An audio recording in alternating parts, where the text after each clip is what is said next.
You all are very very welcome. बेटा आज अपन लोग नया चैप्टर शुरू करने वाले हैं केमिस्ट्री में, chapter number 8 D and F block. ठीक है, तो करें स्टार्ट। आ जाओ करते हैं बेटा, नोट करते चलो साथ साथ। ठीक है, आओ।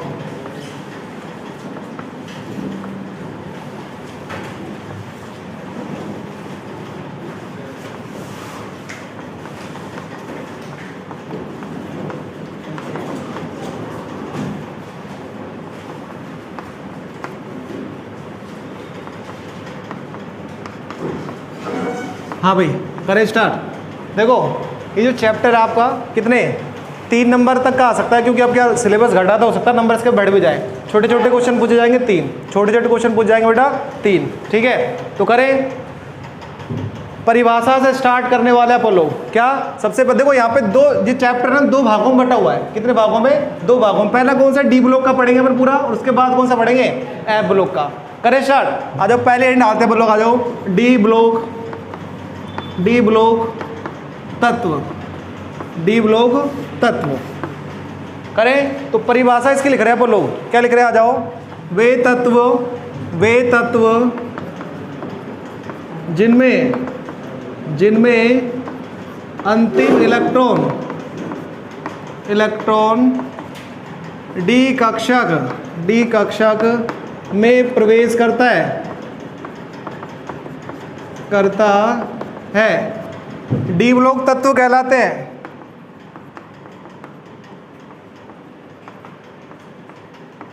इंग्लिश वाले लिखे बेटा, इंग्लिश मीडियम वाले। Elements in which last electron entered in d orbitals are called d block elements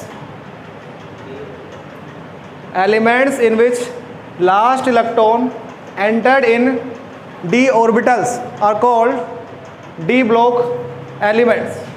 okay, आ जाओ। देखो ये बात तो क्लियर हो गई कि वे तत्व जिनमें अंतिम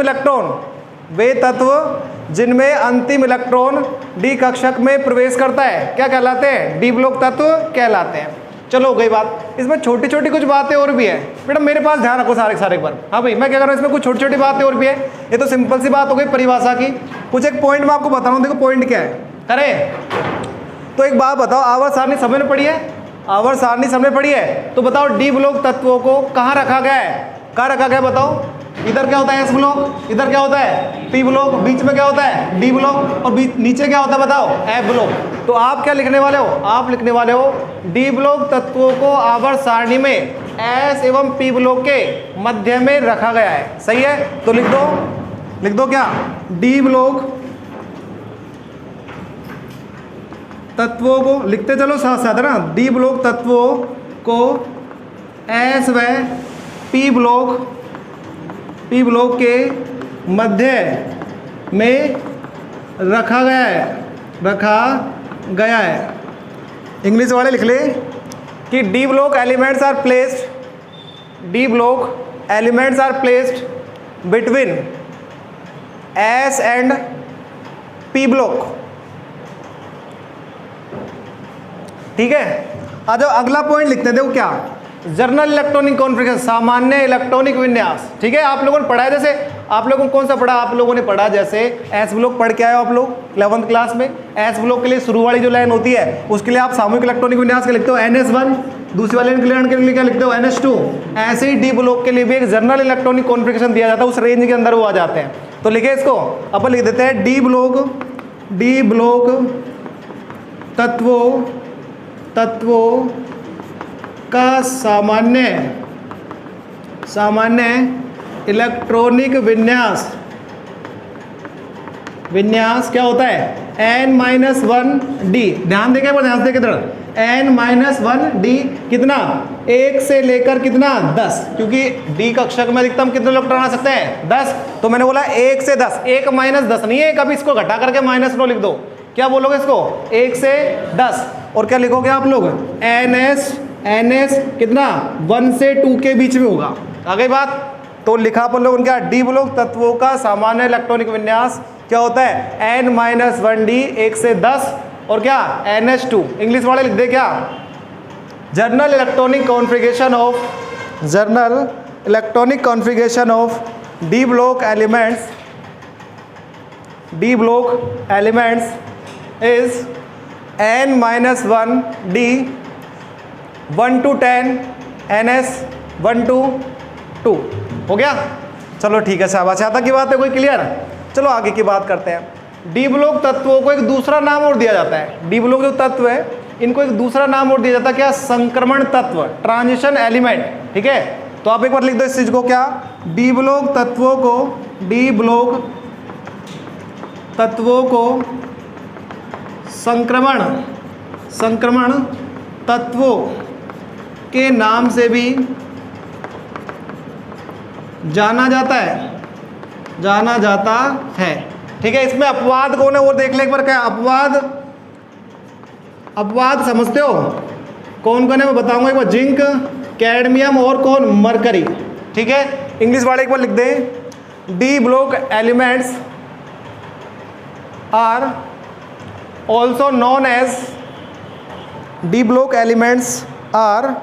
also known as transition elements.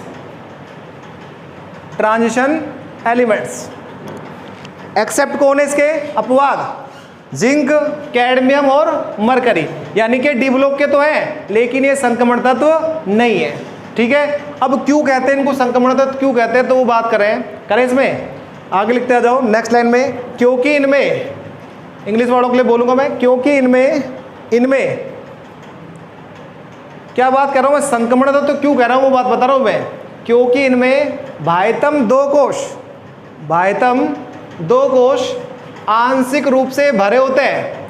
क्योंकि इनमें भायतम दो कोश आंशिक रूप से भरे होते हैं। ठीक है, तो आप इंग्लिश वाले लिख लिए, because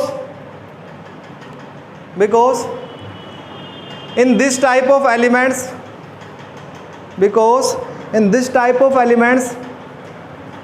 external two cells are partially filled, आंशिक रूप से भरे होते हैं। हो गई बात क्लियर? चलो ठीक है, अब आगे की बात अपन कर रहे हैं। ये क्यों नहीं है? क्योंकि इनमें पूर्णतः भरे, कंप्लीटली क्या होंगे? फिल्ड होंगे, भरे होंगे। इसलिए डी ब्लॉक तत्व तो है लेकिन संक्रमण तत्व तो नहीं माना जाता इनको। ठीक है, बाकी सब में क्या खास बात है? वो आंशिक रूप से भरे होते हैं। आंशिक समझते हो? बिल्कुल पूरा खाली नहीं होना चाहिए और बिल्कुल 10 इलेक्ट्रॉन नहीं होना चाहिए डी कक्षक में। कितना हो सकता है तो बताओ? 1 से लेकर 9 तक। अगर 1 से 9 तक अगर कौन आ रहा है? इलेक्ट्रॉन आ रहे हैं डी कक्षक के अंदर, तो वो संक्रमण तत्व है, नहीं तो नहीं है। तो अपन एक बात ये भी कह सकते हैं, संक्रमण तत्वों का, ट्रांजिशन एलिमेंट्स का जनरल इलेक्ट्रॉनिक कॉन्फ़िगरेशन क्या होता है? तो एक बार लिख दो ये बात भी कि संक्रमण तत्वों का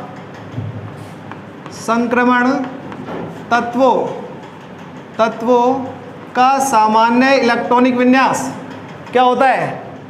n-1d। और कितना लिखोगे? 1 से 9। आप लोग लिख दो जनरल इलेक्ट्रॉनिक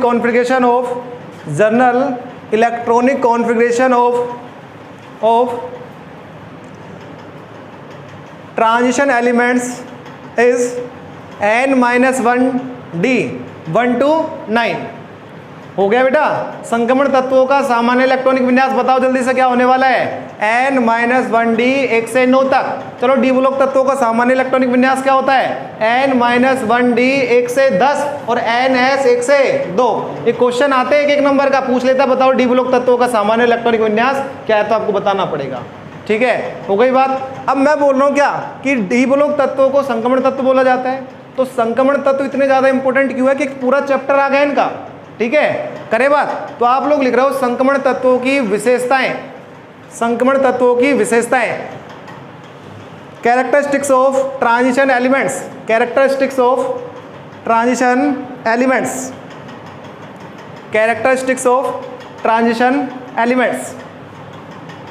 ठीक है, ये बात मैं बोर्ड पे नहीं लिख रहा है ना, आपको मैं बोल रहा हूँ सीधा सीधा।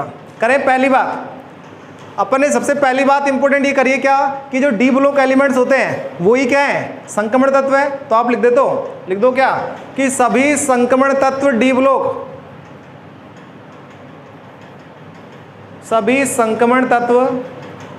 ब्लॉक के हैं। इंग्लिश वाले लिख रहे हैं क्या कि all transition elements R D block elements. हो गया। सेकंड बात कर रहे हैं, एक बात बताओ, डी ब्लॉक में क्या सारे एलिमेंट्स जो है तत्व धात्विक प्रकृति के हैं? बताओ है नहीं है? आपको पता है केवल पी ब्लॉक एकमात्र ऐसा ब्लॉक है, पी ब्लॉक एकमात्र ऐसा ब्लॉक है जिसमें धातु, अधातु, रूप धातु, मेटल, नॉन मेटल और मेटल तीनों टाइप के मिलते हैं। बाकी के जो 3 ब्लॉक बच गए आपके, कौन कौन से? एस, डी और कौन सा? एफ। इनमें कौन कौन से मिलेंगे? केवल धातु मिलेगा। तो अपन कहते हैं क्या, मैं ये बात कह सकता हूं क्या कि सभी संक्रमण तत्व कौन है? धातु है या धात्विक प्रकृति के हैं। क्लियर? तो लिख दो आप लोग, सभी संक्रमण तत्व धात्विक प्रकृति के हैं। इंग्लिश में आप लोग लिख रहे हैं, all transition elements are metallic in nature. All transition elements are metallic in nature. क्या नाम बेटा? चले आगे, अगला लिखते हैं। देखो अब मेटल्स की बात आती है तो आपको पता है गलनांक क्वथनांक क्या होते हैं? उच्च। तो आप लिखो क्या, इनके गलनांक और क्वथनांक क्या होते हैं? उच्च होते हैं। आप लिख रहे हो,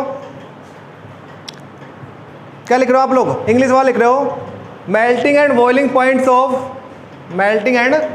points of transition elements are high. उच्च होते हैं। ठीक है बेटा, वेरी गुड। आगे अपन ये बात करते हैं कि धातु है तो अपन बोलेंगे कठोर तो होते हैं, साथ में भी कह सकते तन्य होते हैं, आघातवदनीय होते हैं। तन्य और आघातवदनीय, समझ रहे हो ना इसको, कि तार जैसा ड्रॉ कर सकते हैं अपन लोग और पीट पीट के चद्दर जैसा बना सकते हैं अपन लोग। तो लिख दो, ये तन्य एवं आघातवदनीय होते हैं। आप लोग लिख रहे हो इंग्लिश वाले क्या, कि these are malleable and ductile. These are malleable and ductile.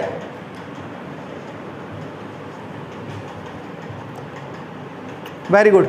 चले आगे देखो, मैं एक बात बताऊं, देखो सुनना, अपन सब में क्या कहते थे, जैसे एस ब्लॉक है, एस ब्लॉक में पहला वर्ग है, आप बोलते हो उसकी जनरल ऑक्सीडेशन स्टेट क्या होती है? +1 होती है। वर्ग 2 की क्या होती है? ग्रुप 2 की क्या होती है? +2 होती है। ठीक है, इधर आते हैं तो +3 +4 फिक्स कह देते हैं। नाइट्रोजन वाली लाइन की वैलेंसी पूरी क्या होती है? +3 या -3 होगी। लेकिन ऐसे डी ब्लॉक की पर्टिकुलर नहीं कहा जाता, डी ब्लॉक में पर्टिकुलर नहीं कह सकते इसकी +2 या +3। जैसे डी ब्लॉक में एक कौन आता है? Fe आता है, आयरन। तो आयरन को आप कभी देखते हो Fe +2 में, आप कभी देखते हो इसको किस में? +3 में।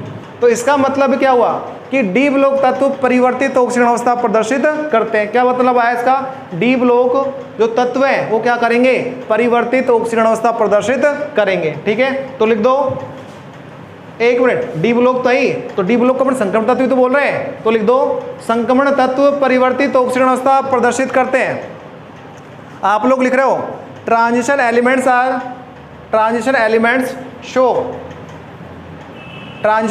शो वेरिएबल ऑक्सीडेशन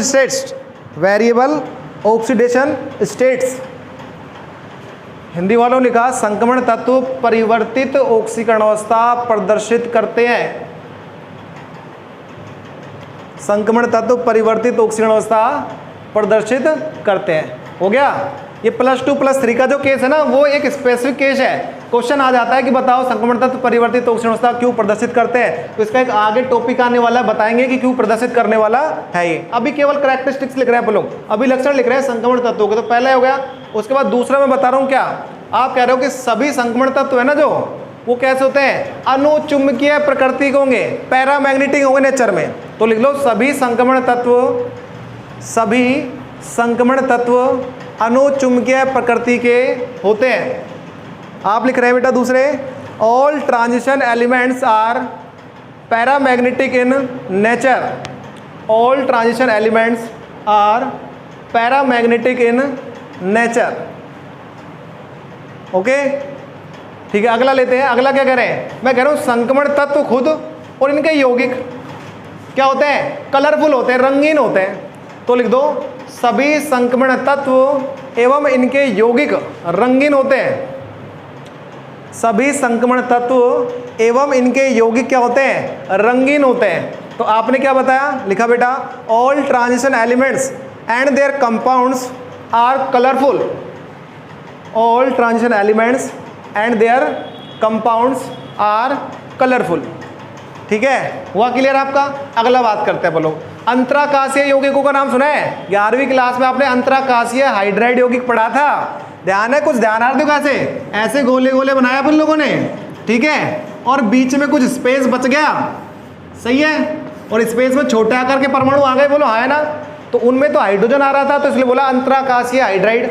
इसमें कौन कौन आ सकते हैं? इनमें छोटे आकार के हाइड्रोजन भी आ सकता है, हीलियम भी आ सकता है, लिथियम भी आ सकता है, बेरिलियम भी आ सकता है, बोरोन भी आ सकता है, कार्बन तक आ सकते हैं। ठीक है, तो इसमें हाइड्रोजन होता तो हाइड्राइड बोलता केवल में, लेकिन इसमें तो कोई भी आ सकता है, तो इसलिए बोलूंगा कि संक्रमण तत्व क्या करते हैं? अंतराकाशीय यौगिकों का निर्माण करते हैं। ठीक है, तो आप लिख रहे हो संक्रमण तत्व अंतराकाशीय यौगिकों का निर्माण करते हैं। और अंतराकाशीय को इंग्लिश में बोला जाता है इंटरस्टिशियल कंपाउंड। तो लिख दो आप लोग, transition elements formed in interstitial compounds. ठीक है, और भी कुछ खास बात है इनकी, ये अच्छे उत्प्रेरकों की तरह भी कार्य करते हैं। ये अच्छे, जैसे तुमने है ना 11th क्लास में वो हाइड्रोजनीकरण किया, एल्किनों का हाइड्रोजनेशन का पढ़ा होगा आप लोगों ने, एल्किनों का हाइड्रोजनीकरण। तो उसमें आपने सुना होगा उत्प्रेरक क्या लिखते हैं? निकिल प्लेटिनम या प्लेडियम ऐसे कुछ लिखते हैं, निकिल प्लेटिनम प्लेडियम ऐसे कुछ लिखा जाता है। ठीक है, तो ये सारे निकिल हो, प्लेटिनम हो, प्लेडियम हो, सब किसके हैं? डी ब्लॉक के, यानी कि संक्रमण तत्व है। तो अपन अगला पॉइंट लिखेंगे क्या? कि सभी संक्रमण तत्व अच्छे उत्प्रेरक की तरह कार्य करते हैं। सभी संक्रमण तत्व अच्छे उत्प्रेरक की तरह कार्य करते हैं। सभी संक्रमण तत्व अच्छे उत्प्रेरक की तरह कार्य करते हैं। हो गया? आप लिख रहे हो बेटा, all transition elements work as good catalyst. Good catalyst, all transition elements work as good catalyst. हो गया बेटा? अगला अपन बोलेंगे जो आप पढ़ के आए हो, ध्यान करो भी, आप जो प्रीवियस जो चैप्टर पढ़ के आए हो कोऑर्डिनेशन कंपाउंड का, डब्बे के अंदर आपको ये जो मेटल लिख रहे थे, आप लिख रहे थे Fe(CN6-4) लिख दिया, आपने लिखा NiCO का होल 4। देखो यहाँ पे ये जो सेंट्रल मेटल बोलते हैं इसको, सेंट्रल मेटल एटम बोलते हैं ना इसको, तो ये भी जर्नली कौन सा होता है? जर्नली ये होता है डी ब्लॉक एलिमेंट्स होता है, डी ब्लॉक का कोई एलिमेंट होगा। ठीक है, तो ये ऐसे कंपाउंड को क्या बोलते हैं? कोऑर्डिनेशन कंपाउंड, उपसहसंयोगिक यौगिक। तो लिख दो एक बार जल्दी से, क्या? संक्रमण तत्व उप सहसंयोजक यौगिकों का या संकुल यौगिक, दोनों नाम एक ही है, संकुल यौगिकों का निर्माण करते हैं। संक्रमण तत्व संकुल यौगिकों का निर्माण करते हैं। आप लिख रहे हो transition elements formed complex compound या कोऑर्डिनेशन कंपाउंड,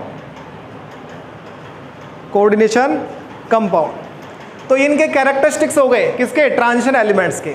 अब आपकी नेक्स्ट आइडिया हेडिंग क्या? डी ब्लॉक तत्वों का वर्गीकरण। डस्टर नहीं अपने पास यार, डी ब्लॉक तत्वों का वर्गीकरण। कोई कुछ दो यार अच्छा सा कुछ, डी ब्लॉक तत्वों का वर्गीकरण लिखे आना यार। डी ब्लॉक तत्वों का वर्गीकरण आपने नहीं डाली है। डी ब्लॉक तत्वों का, डी ब्लॉक तत्वों का वर्गीकरण। ठीक है, classification of D block elements, classification of D block elements. ठीक है, चले बेटा, शाबाश, ले फटाफट से ले डस्टर। तो देखो डी ब्लॉक एलिमेंट्स है ना, उनको मैंने, देखो तुम्हें एक बात बताओ, मैंने तुम्हें 11th क्लास में मैंने तुम्हें वो याद करवाया था क्या? पूरी टेबल बनवाई है मैंने आपको, पूरी टेबल बनवाई है। तो टेबल जो है ना, उसमें मैंने आपको बताया कि डी ब्लॉक एलिमेंट्स को 4 कैटेगरी में कैटेगराइज किया गया है। तो आ जाओ बात करते हैं, बड़ा मजा आने वाला है तुम लोगों को। आओ, शोर ना करे बेटा। हाँ भाई करे। तो देखो अपन बोल रहे हैं डी ब्लॉक एलिमेंट्स को, हाँ भाई डी ब्लॉक एलिमेंट्स को कितनी कैटेगरी में बांटा गया? तो आ जाओ बात करते हैं। देखो वर्गीकरण पढ़ रहे हैं, तो देखो इधर आओ, डी ब्लॉक, थोड़ा सजा लेते हैं, आ जाओ। ये लो, ये क्या हो गया? डी ब्लॉक हो गया। अब सुनो ध्यान से, फटाफट से बैठ जाओ, तो डिस्टर्ब मत करो यार। चले तो चल रहे हैं, बोलो आ जाओ। डी ब्लॉक की बात कर रहे हैं अपन, कह रहे हैं देखो एक बात सुनो, एक पिक्चर आई थी, अरे करण अर्जुन बैठ जा यार तू। डी ब्लॉक, हाँ भाई चले। डी ब्लॉक तत्वों को देखो, एक बात बताओ, एक पिक्चर आई थी वो खिलाड़ी 786, ध्यान है कृष्ण, खिलाड़ी 786, उसमें वो एक्टरों के नाम ऐसे कुछ ना 72, 73, 74, 75 ऐसे कुछ ना, खो कौन सा आता बताओ जल्दी से। 73 होता है, 74 होता है जो भी होता है, चलो ठीक है। ऐसे ही डी ब्लॉक है ना, 4 भाई थे, इसके 4 बेटे मानो, भाई छोड़ो, डी ब्लॉक के 4 बेटे थे। नाम कैसा था? 3, 4, 5 और क्या 6। हो गया, कितने थे? 4 बेटे थे। क्या क्या नाम हो गया? 3, 4, 5, 6। ऐसे एक बात बताओ, मोहनदास करमचंद गांधी सब जान रहे हो? मोहनदास करमचंद गांधी सब जान रहे हो? तो बताओ करमचंद गांधी कौन था? गांधी जी के पिताजी तो थे। तो पिताजी के नाम को कुछ लोग क्या लगाते? पीछे लगाते हैं, ठीक है। ऐसे इन सबके पिताजी कौन है बताओ? डी है, डी है। तो मैं सबके पीछे क्या लगा दिया? डी डी डी डी, हो गया। और सबके 10-10 बेटे, कितने? 10-10, 1 2 9, अल्लाह की देन चले यहाँ पे भी, कितने? 10-10, सही है। तो 10 की सबकी सीरीज चल गए, 3D की सीरीज, 4D की सीरीज, 4D के बेटों की सीरीज, ठीक है। तो सबके लिए अपन फिर क्या वर्ड काम में लिया? श्रेणी। क्या काम में लिया? श्रेणी। सीरीज काम में लिया, सीरीज काम में ले रहे हैं, ठीक है। तो ये लो श्रेणी मैंने यहाँ पे लिख दिया, ये लो, ठीक है। अब देखो 10 को तो कैसे याद करेंगे यार, संभव नहीं है। अपन क्या कर रहे हैं? शुरू का और आखिरी का याद कर रहे हैं। क्या याद कर रहे हैं? शुरू का और आखिरी का। तो देखो सुनो ध्यान से, मैं क्या कर रहा हूँ? डी ब्लॉक को बांटा गया 4 श्रेणियों में, 3D श्रेणी, 4D श्रेणी, 5D और 6D श्रेणी। क्लियर बात है तक की? अब सुनो, 3D श्रेणी का प्रथम तत्व है स्कैंडियम 21। कौन है? स्कैंडियम 21। मैंने लिखा है लो यहाँ पे स्कैंडियम, SC मैंने बताया, क्या हो गया? 21। आप चाहो तो इसका नाम हिंदी में लिख सकते हैं यहाँ पे, क्या? स्कैंडियम। आप लोग अपने हिसाब से लिख सकते हो स्कैंडियम 21, याद रखोगे? क्या नाम बोल के बताने को इसका? स्कैंडियम, हो गया। चलो आ जाओ, इसके बाद एक कंटिन्यू करके इसका लास्ट जो तत्व आएगा, इसका प्रारंभिक तत्व है स्कैंडियम 21, और अंतिम जो होगा वो कौन सा होगा? जिंक 30। कौन होगा? जिंक 30, ठीक है। एक बार वापस से बात करें, 3D श्रेणी का प्रथम तत्व है स्कैंडियम 21 और अंतिम कौन है? जिंक 30। क्लियर। उसके बाद अपन लोग कहते हैं 4D श्रेणी है, इसका प्रथम तत्व जो आएगा कौन आएगा? इट्रियम 39। कौन आएगा? इट्रियम 39 में लिख देता हूं, देखो इट्रियम 39, ये नाम है इसका, इट्रियम 39। उसके बाद जो लास्ट आने वाला वो कौन आएगा? यहाँ से लास्ट जो तत्व होगा कंटिन्यू करके कैडमियम 48 तक चले। किस तक? कैडमियम 48, ठीक है बेटा। तो वापस से बात करते आओ, अपन ने बोला डी ब्लॉक को 4 श्रेणी में बांटा गया, 3D, 4D, 5D और 6D। अपन ने बोला कि 3D जो श्रेणी है इसका पहला तत्व कौन होता है? स्कैंडियम 21। अंतिम कौन होता है? जिंक 30, ठीक है। उसके बाद अपन ने कहा जो 4D श्रेणी है इसका पहला कौन आएगा? इट्रियम 39। कौन आएगा? इट्रियम 39, ठीक है। उसके बाद बोला यहाँ से कंटिन्यू करके कहाँ तक चलेगी? कैडमियम 48 तक। क्लियर। उसके बाद अपन ने बोला कि 5D जो डी सीरीज है, 5D सीरीज है ना, इसका प्रथम तत्व होता है लैंथेनम 57। कौन होता है? लैंथेनम 57। मैं नाम लिख देते लो, लैंथेनम 57, हो गया। इसके बाद देखो आप लोगों ने देखा होगा नीचे एफ ब्लॉक की 2 लाइनें पड़ी होती हैं ऐसे, ऊपर वाली लाइन को बोलते हैं 4F श्रेणी, नीचे वाली को बोलते हैं 5F श्रेणी, ठीक है। हर लाइन में कितने कितने तत्व आते हैं? 14 तत्व आते हैं। तो अब सुनो ध्यान से, मैंने बोला पहला तत्व 5D का पहला तत्व होता है लैंथेनम 57। इसके बाद अगले 14 तत्व किस में जाते हैं? 4F में, ठीक है। तो 57 पे तो आ गया पहला तत्व, तो 57 में जल्दी 14 जोड़ दो, कितने हो गए बताओ जल्दी से? 14 जोड़ा तो 71 हो गए। यानी कि यहाँ से चलेंगे 57 के बाद 58, 59, 60, 71 तक चलेगा। 71 तक एफ ब्लॉक में 72वां जो तत्व आएगा वो किसमें आएगा? डी में। तो इसका दूसरा तत्व बताओ कौन हुआ? मैंने कहा इसके बाद 14 तत्व चले गए 4F में। दूसरा तत्व आया HF 72।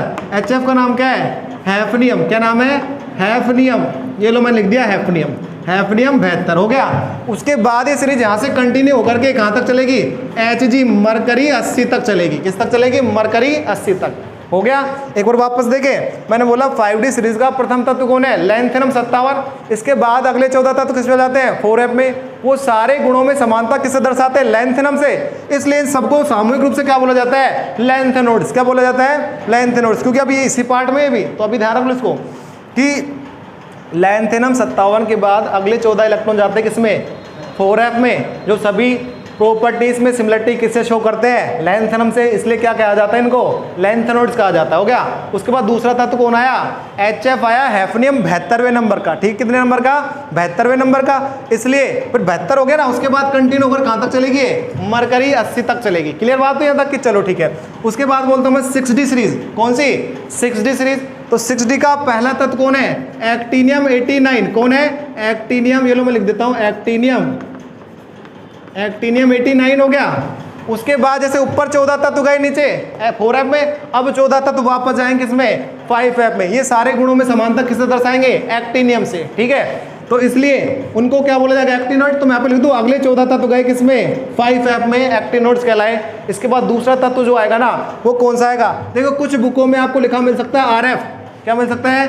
RF। इसको बोलते हैं रदरफोर्डियम। क्या बोलते हैं? रदरफोर्डियम। और कुछ में लिखा मिल सकता है KU। क्या मिल सकता है? KU कुर्साटोवियम। अब यहाँ पे झगड़ा चल रहा है। अमेरिका के वैज्ञानिक कहते हैं हमने खोजा है, इसका नाम क्या है, रदरफोर्डियम है। रूस के कहते हैं हमने खोजा है, इसका नाम क्या है, कुर्साटोवियम। अब हो गई क्या, गाली गलौच हो गई, लड़ाई झगड़े हो गए। तो ये लड़ाई झगड़े हो तो फिर ये मामला पहुंच गया किसके पास, IUPAC वालों के पास। ठीक है, IUPAC वालों ने पूछा लाओ प्रूफ दिखाओ, तुम्हारी जो खोज के कागजात हैं वो दिखाओ। ठीक है, जिसके पास कागज मिल गए उसको उसका खोज का नाम मिल जाए, दे देंगे, नहीं तो फिर कुछ नहीं, हवाबाजी सारे। उस टाइम पे तो कोई नहीं दिखा पाई भाई, क्लियर बात।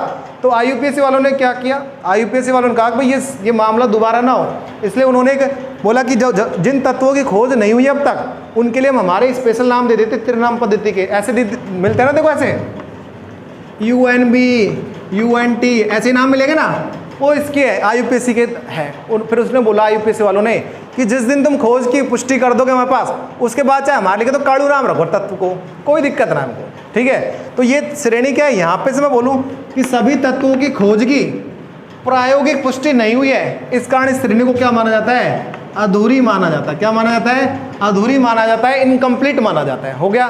और जब कभी चलेगी तो कितने परमाणु क्रमांक तक चलेगी, 112 तक चलेगी। बोलो क्लियर बात है यहाँ तक की। एक बार वापस से रिपीट करें। अपन ने बोला डी ब्लॉक को कितनी कैटेगरी में बांटा गया है, 4 भागों में। बोला 3D सीरीज, 4D, 5D और 6D। 3D का पहला एलिमेंट कौन है, स्कैंडियम 21। अंतिम कौन है, जिंक 30। उसके बाद बोला 4D सीरीज का पहला तत्व कौन है, इट्रियम 39। अंतिम कौन है, कैडमियम 48। उसके बाद बोला 5D सीरीज का पहला तत्व कौन होता है, लैंथेनम 57। अगले 14 तत्व किस चल जाते बताओ, अगले 14 तत्व चल जाते हैं आपके पास में नीचे 4F में। जो गुणों में समानता किससे दर्शाते बताओ, किससे दर्शाते हैं, लैंथेनम 57 से दर्शाते हैं, इसलिए सबको क्या कहा अपने, लैंथेनोइड्स का। दूसरा तत्व कौन आता है इसका बताओ जल्दी से, हैफनियम 72 आता है। ठीक है, उसके बाद बोला ये सीरीज यहाँ से कंटिन्यू होकर कहाँ तक चलेगी, मरकरी 80 तक चलेगी। उसके बाद बोला 6D सीरीज जो है, 6D सीरीज का पहला तत्व कौन है, एक्टिनियम 89। इसके बाद अगले 14 तत्व कहाँ जाते बताओ जल्दी से, कहाँ जाते हैं, 5F में। जो गुणों में समानता किससे दर्शाएंगे, किससे दर्शाएंगे, एक्टिनियम से दर्शाएंगे, इसलिए क्या कहलाए, एक्टिनोइड्स कहलाए। उसके बाद बोला इसके बाद दूसरा तत्व जो आएगा कौन सा आएगा, 104 नंबर का आएगा। कुछ वैज्ञानिक कहते हैं रदरफोर्डियम, कुछ कहते हैं क्या कुर्साटोवियम है। ठीक है, तो आगे बात करें अपन लोग, यहाँ से बोलेंगे, यहाँ से आगे इस श्रेणी के सभी तत्वों की खोज की प्रायोगिक पुष्टि नहीं हुई, इसलिए इसको क्या माना जाता है, अधूरी माना जाता है। लेकिन चलेगी तो कहाँ तक चलेगी, परमाणु क्रमांक 112 तक चलेगी। चलो इसको कॉपी कर लो फटाफट से, फिर आगे की बात करते हैं। अगली हेडिंग क्या आती है, ठीक है, आप लोग कॉपी कर लो इसको ध्यान से एक बार फटाफट से। टाइम मत लगाना, सबके पास 30 सेकंड का समय।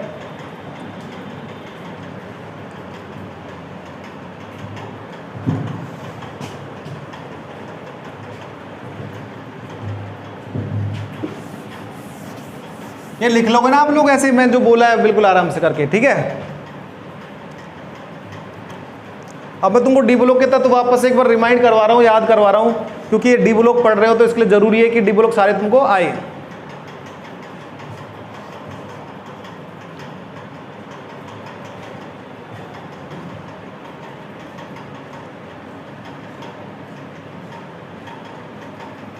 वैसे तो तुम यहाँ ना आराम से वीडियो में देख के भी कर लिख सको फटाक से, छापो छापो जल्दी से।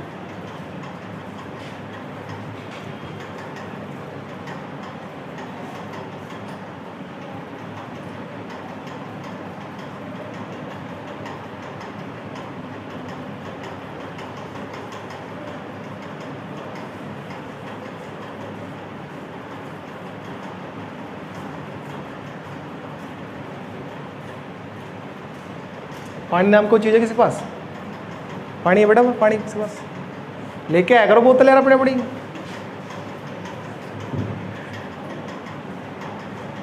ये तो पानी बोतल नहीं लाई बेटा।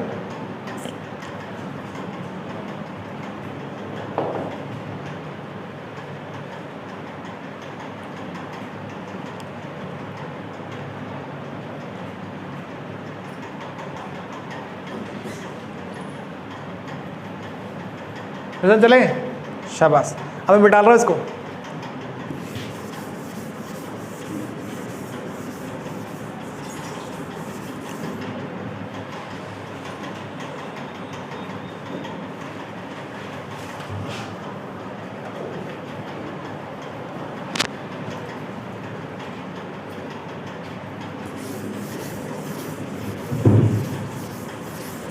अब मैं तत्व याद करवा रहा हूँ बेटा, क्या याद करवा रहा हूँ, तत्व।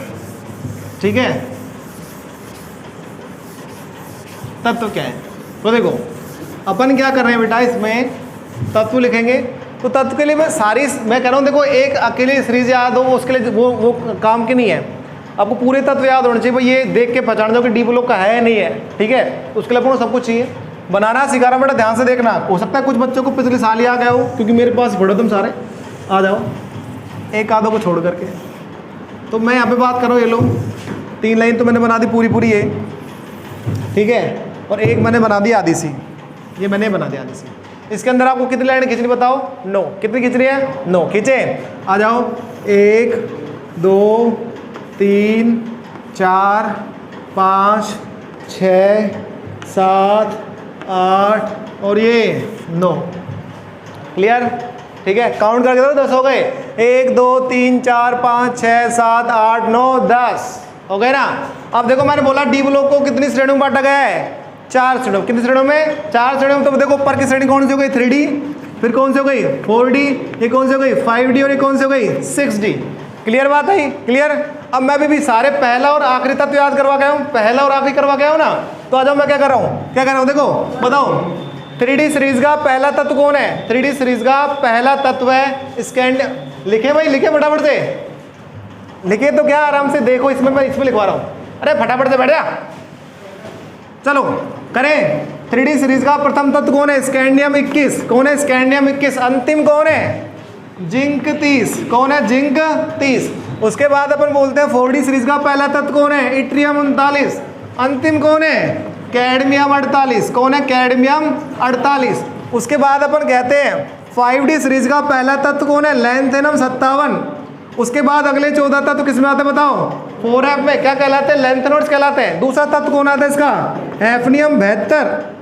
और इसके बाद कंटिन्यू होकर कहाँ तक चलती है? Hg 80 तक चलती है। हो गया क्लियर? उसके बाद अपन बोलते हैं 6D सीरीज का पहला तत्व कौन है? एक्टिनियम 89। अगले 14 तत्व किस आते हैं? 5F में। दूसरा तत्व कौन आता है? RF आता है, या क्या आएगा? Ku 104 नंबर का। और एक कंटिन्यू करके यहाँ पे जो आएगा परमाणु क्रमांक कितना होगा? 112। इसका वैसे नाम बोले तो UB ऐसे नाम आएगा इसका। क्लियर हो गया? अब मैं बात करता हूँ, देखो सब तत्वों की बात करें तो मैं जनरली तुमसे ये कहता हूँ, जर्नली तुमसे कहता हूँ क्या कि बेटा 1 से लेकर 30 तक के परमाणु क्रमांक के तत्व सीधे याद होने चाहिए, ऐसे हाइड्रोजन हीलियम लिथियम करके। सही है? तो ऐसे याद है तुम्हारे? क्या 1 से 30 तक के याद है तो ठीक है। जब तो मैं लिख देता हूँ, क्या मैंने लिखा? Scandium, titanium, vanadium, chromium, manganese, iron, cobalt, निकल और क्या? Copper, zinc. हो गया? आप ध्यान रखेंगे सिंबल तभी भी पढ़ाएंगे, तो अगर कोई सिंबल, कोई प्रतीक 2 शब्दों 2 लेटर में आने वाला है तो पहला लेटर हमेशा क्या होगा? कैपिटल में होगा, कैपिटल लेटर में लिखोगे, और दूसरा हमेशा किस में लिखोगे? स्मॉल लेटर में लिखोगे। अब जिनको याद नहीं है ये ट्रिक, भाई इनको याद करना, जिनको याद नहीं है बिल्कुल, तो ट्रिक बता देते हैं क्या है। देखिए मैं यहाँ पे साथ साथ लिख दो, SCTV पर साइलेंट है, कुछ नहीं है इसका। करीना, मनीषा, इसका नाम है फरा को निका करते देखा, साइलेंट है, करते देखा साइलेंट है। कहाँ? कुदरत के जहान फिल्म में। ये फिल्म क्या है? साइलेंट है। तब याद हो जाएगा। देखो SCTV है ना, पर करीना, मनीषा, फरा को निकाह करते देखा कुदरत के जहान फिल्म है। समझो एक फिल्म आई, कोई पिक्चर आई थी, ठीक है। क्या नाम था पिक्चर का? जहान। उसमें 3 एक्ट्रेस थी। वो कौन कौन सी बताओ? करीना, मनीषा, फरा। ये शादी कर रही थी, निकाह कर रही थी, ठीक है। चैनल का नाम क्या था? SC। तो अपन बोला SCTV पर करीना, मनीषा, फरा को निकाह करते देखा कुदरत के जहान फिल्म में। तो लिख दिया, बताओ जल्दी से। अब बाकी के एलिमेंट्स याद करते आ जाओ। तो मैं बताता हूँ देखो कैसे, साथ साथ याद होते चलेंगे। करें? मैंने बोला कॉपर महंगी धातु है, कॉपर महंगी धातु, सही बात है। कॉपर से महंगा कौन होता है बताओ? चांदी। कौन होता है? चांदी। चांदी से महंगा कौन होता है? सोना। सोने से महंगा कौन होता है? प्लेटिनम। और प्लेटिनम से मिलता जुलता एक वर्ड आता है क्या? प्लेडियम। क्या नाम आता है? प्लेडियम। वापस बात करें, महंगी धातु कॉपर, कॉपर से महंगा कौन है? चांदी। चांदी से महंगा कौन है? सोना। सोने से महंगा कौन है? प्लेटिनम। और प्लेटिनम से मिलता हुआ कौन है? प्लेडियम। देखो बताओ, चांदी को किस लिखते हैं? Ag से। सोने किस लिखते हैं? Au से। प्लेटिनम किस लिखते हैं? Pt से। और प्लेडियम किस लिखते हैं? Pd से। हो गया? तो चलो फिर सबसे महंगी भाई महंगी धातु कॉपर, कॉपर से महंगा देखो आ जाओ नीचे आओ, कौन है? चांदी, और चांदी से महंगा कौन है? सोना। कुछ नहीं नीचे गाड़ी मोड़ लो, गाड़ी मोड़ी तो मोड़ते ही चलो फिर। तो सोने से महंगा कौन है? प्लेटिनम, और प्लेटिनम से महंगा कौन है? सॉरी प्लेटिनम से मिलता जुलता कौन है? प्लेडियम। ठीक है, तो नाम आ गए क्लियर। कॉपर क्या नाम है? कॉपर, चांदी, सोना, प्लेटिनम, प्लेडियम, और ये कौन है? निकल। अब एक बात सुनो, इसका लैटिन नाम, अपन वैसे जनरली चांदी बोल देते हैं, सिल्वर बोल देते हैं, है ना, इसको गोल्ड बोल देते हैं। लैटिन नाम है इसका क्या? अर्जेंटम। क्या नाम है इसका? अर्जेंटम। ठीक है, इसका लैटिन नाम क्या है? ओरम। हो गया, ये तो लैटिन नाम भी बता रहे हैं, प्लेटिनम और प्लेडियम लैटिन नाम ही आ रहे हैं। अब आगे सुनो, आगे आप क्या करो, क्रोमियम को हाईलाइट करोगे ऐसे, इस नीचे वाले मत जाना, इसको छोड़ दें ऐसे, है ना। तो क्रोमियम तक आपने हाईलाइट किया, ठीक है, और फिर आपको पता है मैं इसमें हाईलाइट क्यों कर रहा हूँ, क्योंकि इसमें ऐसे अनपेड इलेक्ट्रॉन, अयुग्मित इलेक्ट्रॉन क्या होता है? सबसे ज़्यादा होते हैं, और जिनमें अनपेड इलेक्ट्रॉन सबसे ज़्यादा होंगे वो क्या होगा? उतने ही ज़्यादा उसमें चुंबकीय गुण उसका उतना ही ज़्यादा आने वाला है। ठीक है ना, उतना ही अच्छा आप कह सकते हो, उतना ही अच्छा वो क्या होगा? मेटल होगा। क्लियर बात करूँ? आगे चलते देखो, यहाँ पे आपने इसके नीचे क्या लगाया? मोलिब्डेनम। क्या लगाया? मोलिब्डेनम, MO लगाया, M बड़ा वो छोटा। आपने क्रोमियम के नीचे क्या लगाया? मोलिब्डेनम लगाया। अब क्या करना है? मोलिब्डेनम में M की ऐसे टांगों को पकड़ो और क्या छापना है? ऐसे ऐसे नीचे देके मारना है। M की टांगों को पकड़ा और ऐसे नीचे देके मारा तो क्या छपे बताओ? W छपेगा, ये W। अब सुनो, क्योंकि टांगों को पकड़ के मारा था ऐसे नीचे की तरफ, तो इसलिए क्या नाम पड़ा इसका? टंगस्टन। क्या नाम पड़ा? अब पैर मत कहना, पैरन से तो पैरस्टन हो जाएगा, तो फिर क्या टांगों को ऐसे पकड़ के देके मारा था, इसलिए क्या नाम पड़ा इसका? टंगस्टन पड़ा। तो बताना इसका नाम क्या है? क्रोमियम। इसका नाम क्या है? मोलिब्डेनम। और इसका नाम क्या? जल्दी बोलो। टंगस्टन हो गया इसका नाम, हो गया। अब इस पूरे डी ब्लॉक को जिराने के लिए, डाइजेस्ट करने के लिए, याद करने के लिए अपन जिरकोनियम लगाते हैं। यहाँ पे देखो, यहाँ पे क्या लगाएंगे? जिरकोनियम। डाइजेस्ट करने के लिए आपने क्या लगाया बताओ? इस टेबल को पूरी को जिरकोनियम लगाया, जिराने के लिए जिरकोनियम। ठीक है, तो इसका नाम जडार का नाम क्या हो गया? जिरकोनियम। क्या नाम हो गया? जिरकोनियम नाम हो गया। हो गया। अब आगे की कहानी सुनना, क्या इसका नाम बताओ जल्दी से? क्या है इसका नाम? क्या है? टंगस्टन है। और इसका नाम क्या है? हैफनियम। तो सुनना क्या होता है? टंगस्टन हैफनियम से कहता है टेंट लगवा लो। क्या कहता है? टेंट लगवा लो। तो टेंट लगाया तो इसलिए इसका नाम क्या पड़ गया? TA का नाम क्या पड़ गया? टेंटेनम। क्या नाम पड़ गया? टेंटेनम। एक्चुअल नाम है इसका, सोचो कभी हवा चल रही है, टेंटेनम ही नाम है इसका। ठीक है, तो इसका नाम क्या है? टेंटेनम। फिर अपने दिमाग में, इसके दिमाग में एक ही बात है, टेंट। वो तो जब लगवाते जब क्या शादी ब्याह, जिम भाव, भंडारा हो, तो पूछता भाई टेंट तो लगवा लेगा, पर क्यों? बोला मेरी 3 बहनें हैं और 3 बहनों को मुझे करनी है शादी। तो 3 बहनों के नाम क्या क्या थे? अब नाम देखो, मॉडर्न जमाना आ गया है, अपन क्या पढ़ रहे हैं? आधुनिक आवर्सान नहीं पढ़े, आधुनिक नाम लेके आओ। कभी लड़की का नाम ऐसे बता दो, कल्लो, मूसी, ऐसे नाम नहीं चलेंगे, लड्डो, धनवाई, ऐसे नाम नहीं चलेंगे। ठीक है, तो देखो सुनो, क्या नाम बताएं? मॉडर्न नाम लेके आओ, जैसे पिक्चरों में तुम पता है आजकल पिक्चर भी आती है, तो कैप्टन अमेरिका, थोर, ऐसे नाम चलते हैं। तो यहाँ पे क्या लेके आओगे? क्या नाम लेके आने वाले हो आप लोग? नाम लेने वाले सबसे छोटी बहन का नाम है रीनियम। क्या नाम है? रीनियम। बड़ी का, उससे बड़ी का नाम क्या? ओस्मियम। सबसे बड़ी का क्या नाम है? इरिडियम। क्या क्या नाम थे? Rhenium, osmium, iridium. क्या क्या नाम थे? Rhenium, osmium, iridium. तो बताओ छोटी बहन का नाम क्या था? रीनियम। उससे बड़ी का? ओस्मियम। उससे बड़ी का? इरिडियम। क्लियर बात है? तो मैं कह रहा हूँ 3 बहनें कौन कौन थी? ये तो रीनियम रही, ये ओस्मियम रही, और ये क्या हो गई? इरिडियम। हो गया। चलो ये बात हुई आपकी क्लियर। उसके बाद देखो, ये बालकनी मानो, बालकनी जानते हो, घर के छत पे वो बालकनी छज्जो रहे आगे, तो वहाँ पे से देख लो जिरकोनियम कि नीचे चल रहा है भाई टंगस्टन कहता है टेंट लगवा लो, टेंट लगाया। फिर इसने पूछा क्यों 3 बहनें हैं? तो ये भावुक हो जाता है, पड़ोसी सामने वाले से बालकनी में कहता है तू भी टेंट लगवा ले। क्या कहता है? तू भी टेंट लगवा ले। वो क्या कहता है? ना भाई ना। क्या कहता है? ना भाई ना। तो ना भाई ना कैसे? एन ना भाई ना, क्या ना भाई ना। ठीक है, तो क्या नाम है इसका? मना कर रहा है ना, इसलिए क्या नाम है? नायोबियम। क्या नाम आ रहा है? नायोबियम। क्या नाम आ रहा है? नायोबियम। तो NB क्या है? नायोबियम। ZR क्या है? जिरकोनियम। क्या नाम है? जिरकोनियम। और TA क्या बताओ? टेंट लगाया तो टेंटेनम, जिराने के लिए करा तो जिरकोनियम, और ये मना किया तो क्या नाम आया? नायोबियम। बोले क्यों? तेरा भी तो 3 भाई है। बोले मेरा एक छोटा भाई है, बड़ा भोलू है, उसका नाम क्या है? टेक्नीशियम। यहाँ पे भी लड़कों के नाम बढ़िया देने, कभी काड़ू रख दो, धोड़ू रख दो। ठीक है, क्या नाम देना है? टेक्नीशियम। ITI वाली फीलिंग आ रही है? टेक्निकल से है, सिविल से। क्या नाम है इसका? छोटे भाई का नाम क्या है? टेक्नीशियम। और 2 बड़े लफाड़ी हैं, उनके नाम क्या क्या है? रूथियम और रोडियम। क्या नाम है? रूथियम और रोडियम। क्या नाम है? रूथियम और रोडियम। तो मैंने बोला 3 भाइयों के नाम टेक्नीशियम TC, रूथियम RU, और रोडियम क्या? RH। बोलो क्लियर। टेक्नीशियम, रूथियम और रोडियम। वापस एक बार डिस्कस करें। अपन ने सबसे पहले कहा कि 4 श्रेणियां 3D, 4D, 5D और 6D।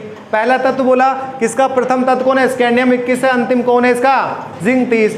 4D सीरीज का प्रथम तत्व कौन है, इट्रियम 39, लास्ट कौन है, कैडमियम 48 है, हो गया। उसके बाद आपने बोला 5D सीरीज का पहला तत्व कौन है, लैंथेनम 57, अगले 14 तत्व चल जाते हैं 4F में। उसके बाद दूसरा कौन आता है, हैफनियम 72 आता है, और कंटिन्यू करके कहाँ तक चलती है वहाँ के बाद, मरकरी 80 तक चलेगी। उसके बाद बोला 6D सीरीज का पहला तत्व कौन है, एक्टिनियम 89, अगले 14 किस में चले गए, अगले 14 बताओ किस में चले गए, 5F में। जो गुणों में समानता किससे दर्शाए, एक्टिनियम से, क्या कहलाए, एक्टिनोइड्स।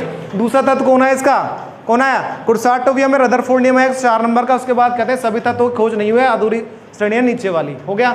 उसके बाद आपने ऊपर की लाइन याद की कैसे, scandium, titanium, vanadium, chromium, manganese, iron, cobalt, निकल, कॉपर, जिंक। अगर आपको सीधी याद नहीं तो मैंने ट्रिक बताई आपको, कैसे याद करोगे। SCTV पर करीना मनीषा फराह को निकाह करते देखा कुदरत के जहान फिल्म में, हो गया।